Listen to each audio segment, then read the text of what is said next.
को मैं आमंत्रित करता हूं।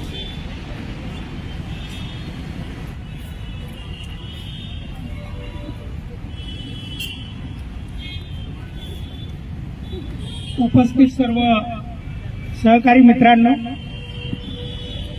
या ठिकाणी अमित शहा यांचा निषेध करण्यासाठी आपण बहिणजींच्या आदेशाने इथे एकत्र झालेले आहोत। ज्या अमित शहांनी बाबासाहेब आंबेडकरांचा पार्लमेंटमध्ये निषेध केला, ज्यांनी बाबासाहेब आंबेडकरांचा अवमान केला, त्या अमित शहाचा इथं निषेध करायचा आहे। बहिणजीच्या आदेशानुसार त्यांनी जे काही बोलले ते त्यांचे शब्द त्या कामकाजामधून काढून टाकण्यात यावे आणि त्यांनी जाहीर जनतेची, भारतीयांची माफी मागावी, असा तो कार्यक्रम आहे। या ठिकाणी जसंही अमित शहा बोलले, बहिणजींनी प्रेस कॉन्फरन्स घेऊन त्यांना सांगितलं की तुम्ही माफी मागा आणि तुमचे शब्द ते काढून टाका, अन्यथा आम्ही देशभर तुमच्या विरोधात आंदोलन करू। परंतु त्यांनी ऐकलं नाही, त्यामुळे आंदोलन करावं लागलं।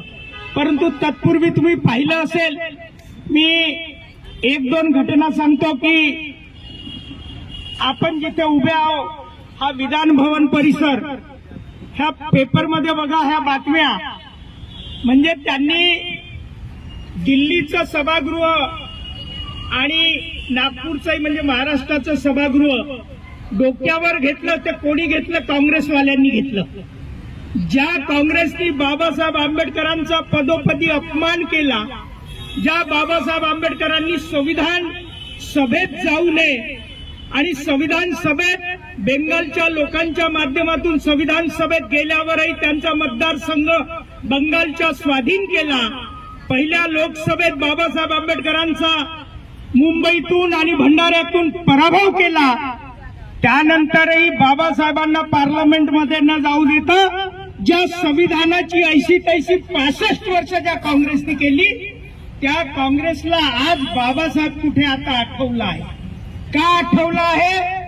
तर बाबासाहेब आंबेडकरांच्या निधनानंतर 40 वर्षाच्या गॅप नंतर मान्यवर कांशीराम नावाचा महापुरुष या देशात पैदा झाला आणि त्यांनी या देशात बहुजन समाजाला जागा केलं, एकत्र केलं आणि दलित, शोषित, आदिवासी, मागासवर्गीय 85% बहुजन समाजाला एकत्र केल्यावर यांच्या लक्षात आलं की आमच्या पायाखालची आता वाळू सरकत आहे आणि ज्या उत्तर प्रदेशात मरेपर्यंत प्रधानमंत्री बनायचे ते उत्तर प्रदेश यांच्या हातून गेलं, देशाची सत्ता यांच्या हातून गेली आणि मग यांना आता बाबासाहेब आठवला। बाबासाहेब आता कुठे आठवायला लागला?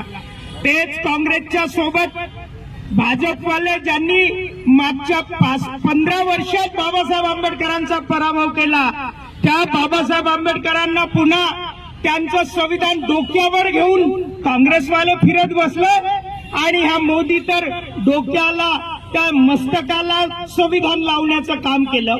आणि म्हणून आता आपण समजून घेतलं पाहिजे की ज्या काँग्रेसला आपण बाबासाहेब आंबेडकरांचा अपमान केला, संविधानाचा अपमान केला म्हणून संपवलं, त्या भाजपला संपवण्याची वेळ आता आलेली आहे।